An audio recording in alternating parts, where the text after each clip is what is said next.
ஒரு நிலம் வந்து சிவிலுக்கு போகுதுன்னா, அதுக்கு நெறைய மக்கள் விழிப்புணர்ச்சினா பார்க்கணும். பார்க்கறதில்ல.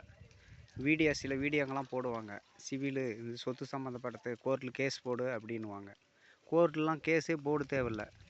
கிளீனா நிலம் ரெக்கார்டு கரெக்ட்டா இருக்கும். நம்மகிட்ட பட்டா, கிட்டா எல்லாம் பத்திரம் எல்லாமே இருக்கும். ஏன்னா சிவிலுக்கு போயிடணும் போலீஸு. அதனால நீங்க என்ன பண்றீங்கன்னா, போலீஸ் சொல்றத கேட்காதீங்க. இல்ல ஒரு வக்கீலே கூட சொல்லுவாடி சிவிலுக்கு போகணுமாடி. சிவில நீங்க கேட்காதீங்க. உனக்கு ஒரு 5 சென்ட் நிலம் இருக்குதுன்னு வச்சுக்கோ. அத 2 பேர் அனுமதிக்கிறாங்க. அதில 2 பேரும் பாகபத்திரம் பண்ணிடுறாங்க. பண்ணதுக்கப்புறம் என்ன பண்ணணும்னா, அந்த நிலம் பண்ணதுக்கப்புறம் நீ ஒரு 5 சென்ட் வாங்கிடுற. 10 சென்ட் இருக்குது அந்த இடத்துலனா ஒரு 5 சென்ட் நீ வாங்குற. அதில பார்த்தீங்கன்னா, பொட்டப்புள்ளிங்க கூட கையெழுத்து போடுறதா இருக்கும். அவங்க பாகபத்திரம் பண்ணியிருப்பாங்க. ஏன்னா பொட்டப்புள்ளிங்கள விட்டு பண்ணியிருப்பாங்க.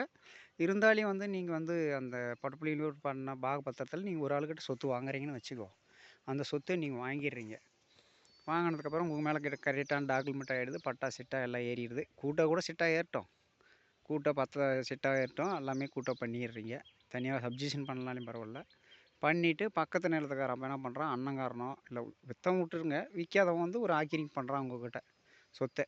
இல்லப்பா எங்க பூர்வீக சொத்து நான் விட முடியாது. எங்க தம்பிக்கிட்ட நீ வாங்கிட்ட. அதனால நான் விட முடியாதுன்னு சொல்லுவாப்படி. அதனால நீங்க என்ன பண்றீங்கன்னா, முறைப்படி போயிட்டு போலீஸ்ல ஒரு கம்ப்ளைண்ட் மட்டும் குடுங்க. என்னென்னு கொடுக்குறீங்கன்னா, சார் என்னோட பாகபத்திரம் நான் பாகபத்திரத்தை வச்சு தான் வாங்கியிருக்கேன். எங்கிட்ட ரெக்கார்ட்லாம் கரெக்டாக இருக்குது அப்படின்னு மென்ஷன் பண்ணுறீங்க. அப்போ அந்த எதிர் பார்ட்டி என்ன பண்ணுவான் தெரியுமா? இன்னும் எங்கள் அக்காமார் கையெழுத்து போடல. நாங்கள் பாகபத்திரம் பத்திரந்து செல்லாது அப்படின்னு அவன் சொல்லுவான். அவன் சொல்லும்போது நீங்கள் என்ன பண்ணுறீங்கன்னா, அப்படி ஒரு பாகபத்திரம் செல்லாதுன்னா நீங்கள் என்ன பண்ணுறீங்க, அவன் சொத்துலேயே எதனா ஒரு வில்லங்கம் பண்ணியிருந்தானா கூட கல்லை பிடுங்கி போட்டால் கூட நீங்கள் எதுவுமே கேட்காதீங்க. சண்டைக்கு போகாதீங்க. சண்டைன்றது போலீஸுக்கு சிவிலு. சொத்து சிவிலு அப்படின்னிடும் போலீஸு. அடிதடி பண்ணாதீங்க. அடிதடி பண்ணி அடிதடி கேஸை போட்டு போலீஸ் போயிடும். அதனால் அந்த வரப்பு இருக்குதா, அந்த வரப்பில் கல்லை பிடுங்கி போட்டுனா கூட நீங்கள் பார்த்து பாட்டுக்கு அவன் கல் நட்டுக்கலாம் விடுங்க அப்படின்னு சொல்லிட்டு நீ பாட்டு நீ ரெக்கார்டை கரெக்டாக வச்சுட்டு இருங்க. அவங்க என்ன பண்ணுறாங்களான்னு பார்க்கலாம். போலீஸில் மட்டும் புகார் கொடுத்துருங்க. அப்புறம் பொட்டப்புள்ளிங்க கையெழுத்து போடணும். எங்களுக்கு பாகபத்திரம் செல்லாது அப்படின்னுவாங்க. நீ கோர்ட்டில் கேஸ் போட்டு எடுத்துக்கப்பான்னுவாங்க நம்பளி. எப்படின்னா நம்ம நிலம் வாங்கினவங்க நாம தானே. அதனால் அந்த வித்தவன் எதுவும் கேட்க மாட்டான். வித்தவன் என்ன சொல்லுவான்னா, எங்கள் அக்காமார் கேட்டாலோ என் சொந்த பந்தம் கேட்டாலோ சொல்லுன்னு சொல்லுவான். ஏன்னா கேட்குறது அண்ணன் தான் கேட்குறான். ஒரு பத்திரம் பண்ணவன் கேட்குறான்.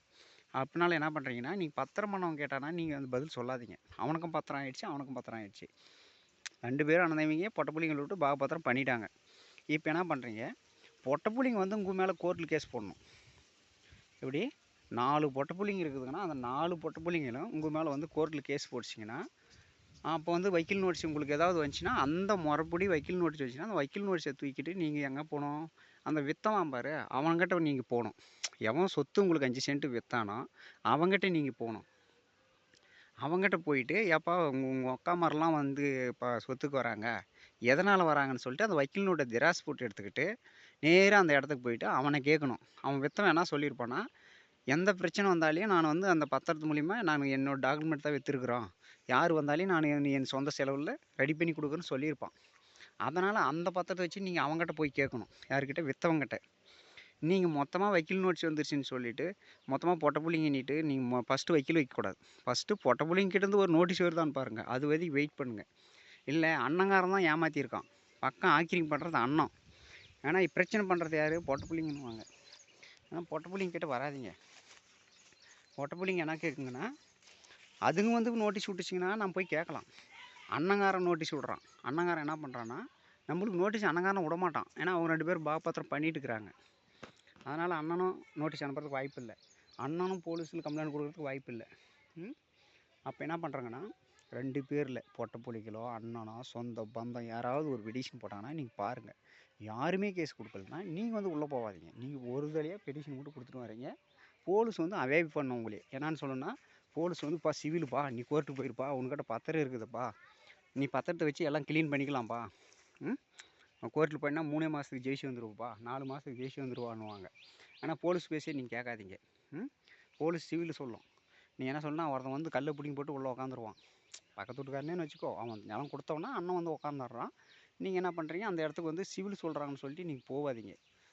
போலீஸ் சொல்லும். அது தள்ளி விட்ருவாங்க, அலங்கடிக்குவாங்க. எதுக்குன்னா, நீங்கள் கோர்ட்டுக்கு போயிட்டா இவன் போய் வக்கீல் நோட்டீஸ் அனுப்பினா அதுலேருந்து நம்ம உள்ளே போயிடலாம் அப்படின்னு ஒரு பிளான் பண்ணுவாங்க எதிர்பார்ட்டி.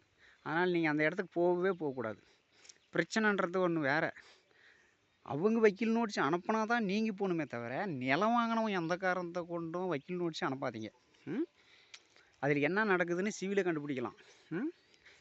அதனால் வந்து பொட்டை புள்ளிங்க 4 பொட்டை புள்ளிங்கன்னா 4 பொட்டை புள்ளிங்களுக்கு நம்மளுக்கு வக்கீல் நோட்டீஸ் அனுப்பினா நம்ம அதுலேருந்து விற்றவங்ககிட்ட போய் கேட்கலாம் முறைப்படி. ஏப்பா என்னப்பா இன்னைக்கு பத்திரம் கரெக்டாக விற்றுருக்க, ஏன்னா உங்கள் அக்காமார் வந்து பங்கு கேட்குறாங்களே அப்படின்னு போனோம். ஏன்னா அண்ணங்காரன் வந்து கல் பிடிங்கி போட்டுக்குவான், ஏன்னா அக்காமார் வரமாட்டாங்க.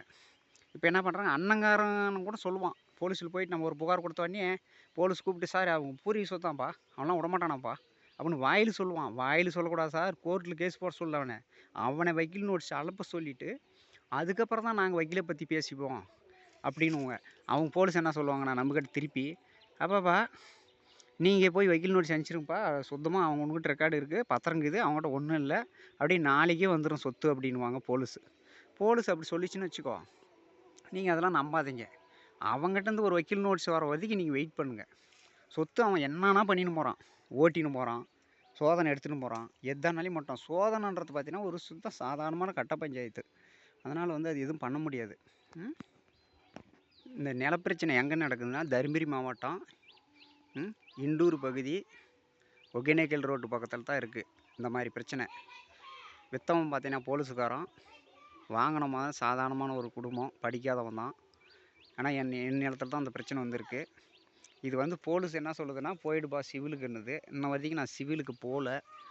ஆனால் ஒரு வீடியோவும் இப்படி போட்டுகிட்டே தான் இருப்போம். இந்த வீடியோவை வந்து தொடர்ந்து நீங்கள் பார்த்தீங்கன்னா, இது உள்ளே போய் பார்த்தீங்கனாலையும் தெரியும் இந்த வீடியோவோட நடவடிக்கை என்ன இருக்குதுன்னு.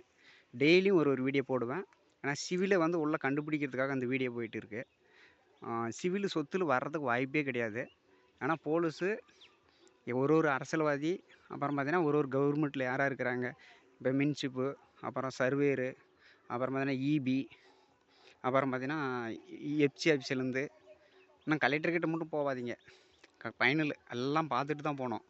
வக்கீல்கிட்ட கூட போகாதீங்க.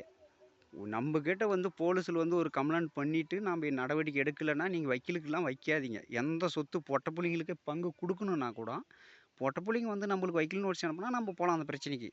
பொட்டப்புள்ளிங்க அனுப்பாத இருந்துச்சிங்கன்னா நீங்கள் பொட்டப்புள்ளிங்கிட்ட போகாதீங்க. அந்த சொத்தில் என்ன பிரச்சனை இருக்குதுன்னு காட்டுட்டோம், அது வரைக்கும் நீ போகவே கூடாது.